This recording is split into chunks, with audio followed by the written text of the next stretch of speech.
Бродот Пластична Одисеја е закотвен повеќе од 2 недели на пристаништето Дакар во Сенегал. Овој француски лабораториски брод има за цел да патува низ светот како амбасадор во борбата против загадувањето со пластика.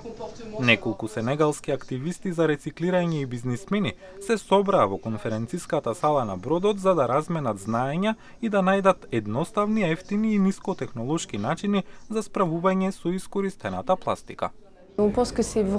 Сметаме дека навистина се изнаоѓаат решенија кои се прилично енергетски ефикасни, машини кои се со ниски трошоци за производство, издржливи и лесни за одржување, така ќе успееме да го решиме проблемот во најголеми можни размери.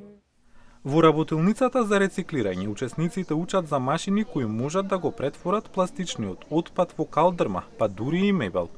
Ова е од особен интерес за Асансек, коосновач на Еко3 Сенегал, стартап бизнис за управување со отпад со седиште во Сент Луис, град на северозападниот брег.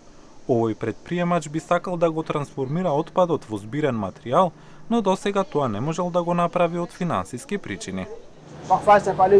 Сите знаеме дека во земјите каде што сме, генерално во Африка, има проблем со финансиски средства.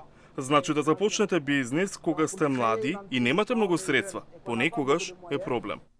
Но повторното користење на пластичниот отпад не е единственото решение што го истражува бродот Пластична Одисеја. Овој брод исто така се обидува да го намали количеството пластика што се користи секој ден, зашто започна голема програма за подигање на свеста. На секоја станица бродот го посетуваат неколку стотици ученици. Мајте Абос им подарува производи кои можат да помогнат да се намали нивниот еколошки отпечаток, како што е оваа машина за миење стакло. Проблемот со загадувањето со пластика е поразителен. Мислиш дека е пекол, сите ќе умреме. Тоа ве тера навистина да сакате да направите нешто. Сакаме да им покажеме на децата дека постојат решенија и дека во 4 страни на светот се појавуваат иницијативи за на крајот сите да имаме улога и моќ да ги промениме работите. 700 ученици се качија на бродот за време на неговото застанување во Дакар, вклучувајќи ги и овие ученици. Кога мајка ми ме праќа во продавница, избегнувам да користам пластични кейси. Носам се во раце.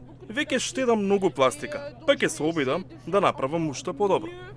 По Дакар, францускиот брод ќе застане во Гвинеја, а потоа во Зеленортските острови пред да се упати кон Бразил. Патувањето околу светот треба да трае 3 години.